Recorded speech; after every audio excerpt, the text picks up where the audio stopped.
What's up everyone? So if you're like me, you've been watching a ton of videos about the DJI Osmo Action 5 and you're probably wondering, should I buy this camera or should I wait until the Ace Pro 2 is released? Is it really better than the Action 4? Is the bitrate a concern? Is the Ace Pro 2 gonna come out and only have 8-bit color? Is that really an issue? So we're hearing a lot of conflicting opinions about this release. So I want to dive into these reviews and do an analysis on what I think is going on and then give you my opinion about whether or not you should upgrade or should you wait, and if all of these specs really do matter for the final outcome of how your videos are going to look. So first I want to talk about the different types of content creators and maybe discuss their motivations behind what they're presenting to us. So first of all, you've got your larger sponsored reviewers. Then you've got your non-sponsored, smaller reviewers, and then you've got your hypercritical types of reviewers. So each and every one of these reviewers is going to have a different perspective. And I'm not saying that anyone is stronger than the other. I think you need to listen to a lot of differing types of content creators and different reviews to get a balanced perspective on the whole picture. So the first type of content creator is what I like to call your large sponsored creators. An example of this is Peter Lindgren, and I love his videos. Do you remember when you need to have a case to be able to go down into the water? With this and the previous versions, you don't.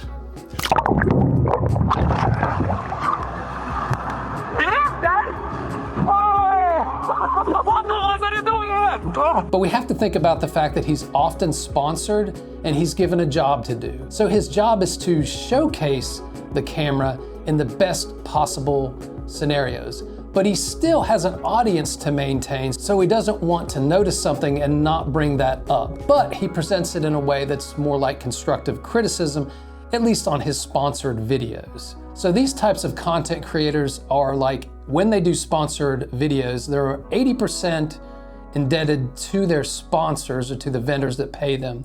And they're 20% indebted to their audience because they don't want their audience thinking that they're shills or anything like that. So essentially they're gonna highlight the product's strength, downplay their weaknesses. So these are kind of like commercials with a bit of constructive criticism. Again, I'm not saying that these sponsored YouTubers are bad in any way. They're often experts and they have a lot of resources, and they also get the cameras early before anyone has a chance to get a hold of them so that they can spend a lot of time on their product showcase videos.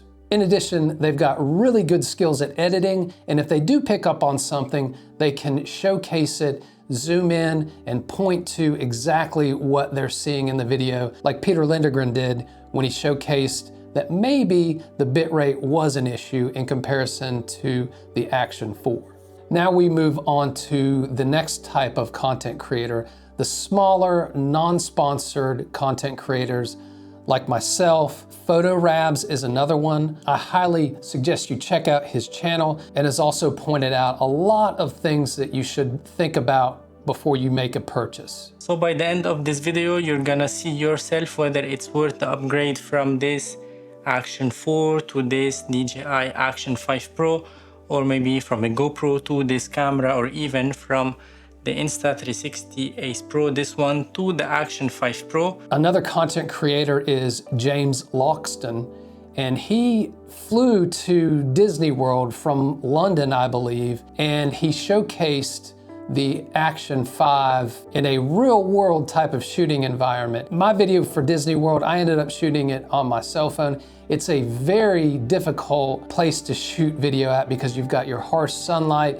you've got the weather to deal with. When you go indoors, you've got to worry about low light shooting. So it was a really good place to test the Action 5 out. And it was all good until he went into a low light situation in the nighttime, and he turned the camera around with low light mode engaged, and he just really, he said that he looked like a cartoon character. It was just plasticky.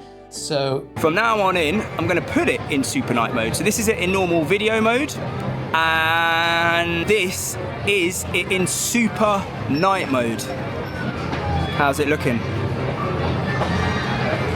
The first thing I thought of when I watched the second clip was, this is how James would look if he was a cartoon. He was being real. He was showing you exactly how the camera will perform in not so perfect lighting conditions, unlike your bigger sponsored YouTubers would do. Now, we have our biases as small content creators based on our personal preferences, what we're more familiar with, and we always aren't the most experienced in dealing with certain situations and picking out things compared to the larger content creators who've had lots of time to be able to spend with these cameras, and also the time to edit the videos, and who are making tons of money off of these videos. But we tend to shoot in harsher, real-world type of lighting scenarios.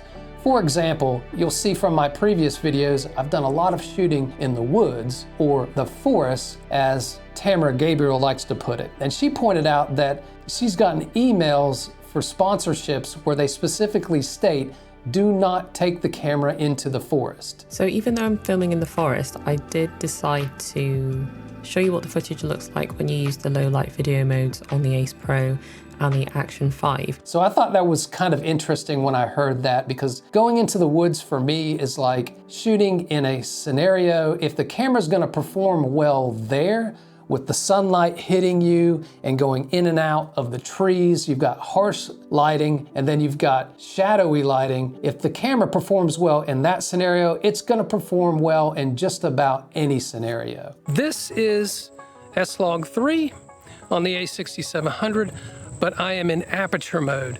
So I'm gonna allow the shutter speed to go up as it is here to 200. And then when I go into the shade, it's gonna adjust and go down to about 1/60. You might add low light to that as well. And if it performs well in the forest or the woods and in low light, then it's gonna perform in just about any type of lighting scenario. PhotoRabs pointed out that you should probably wait for the Ace Pro 2 to come out and to wait even longer after that so that smaller YouTubers can get their reviews out. Because remember, even though the camera may release soon, we still have to order it, get it, and then test it out. Whereas the larger sponsored creators have had the camera early for quite a while, so they've had more of a chance to test the camera out. But yet at the same time, they're going to highlight the strengths, downplay the weaknesses, because they're indebted 80% to their sponsors and just 20% to you and I. PhotoRabs also pointed out that bit rate and the difference between 10 and 8-bit color isn't that much of a difference with smaller action cams. It can be if you're shooting like I am with a camera like the A6700 here in S-Log3, but for action cams, most of them don't really have a true log profile. D-Log-M is not true log. So unless you're making a huge color grading change, it's not gonna matter almost at all if it's 10-bit or 8-bit color. In addition, the bit rate, DJI came out with the firmware update that allows you to choose between high bit rate and the standard bit rate. And the high bit rate in the videos that I've seen so far hasn't really shown to make that much of a difference. And in some cases, like PhotoRabs pointed out, it has led to overheating. The next type of content creator are the hypercritical content creators like Camera Conspiracies. Again, I love to watch his channel, but he might point out things that are not that important to the average everyday consumer. So the DJI Action 5 is upon us, whether we wanted it or not. Is it better than the GoPro 13? Should you upgrade if you already have a Pocket 3? I have a lot of thoughts on this thing. I of course wouldn't be caught dead filming on a Pocket 3 or Action 5. We're on the Sony ZV-E1 with a Voigtlander 21mm 21.4 stop down to 24. That's not to say that he's not entertaining and he doesn't share anything that's worth value, because he was the first to point out that when you put the Pocket 3 in D-Log M mode, it loses its face priority exposure. And it was something really valuable to note. Casey from Camera Conspiracies also pointed out that the Ace Pro didn't really have the best skin tones in any lighting, and that it had a close focusing issue. So overall, I think the key is to get a balanced perspective from a lot of different types of content creators before making a purchase, and to take into consideration who they're making the video for, and what purposes and what their motivations are, and who they're indebted to. Then you can take all of them, look for the similarities, look for the differences, and ask yourself, does that really matter to me for the type of content or type of videos that I'm gonna be recording? Look for the strengths that are pointed out by the larger sponsored content creators and find whether those are validated by the smaller content creators. And similarly, take into consideration the criticisms by the hypercritical reviewers and look to the smaller content creators for validation for those points as well. And ask yourself, again, does that really matter to me? So in conclusion, when it comes to the DJI Action 5, I think that this release was shadowed by the release of the Pocket 3, which was one of the most revered releases in recent years. It performs excellent in low light, it's small, it's easy to use, and it's just an overall great release. So I think people were expecting something on that caliber and we just didn't get it.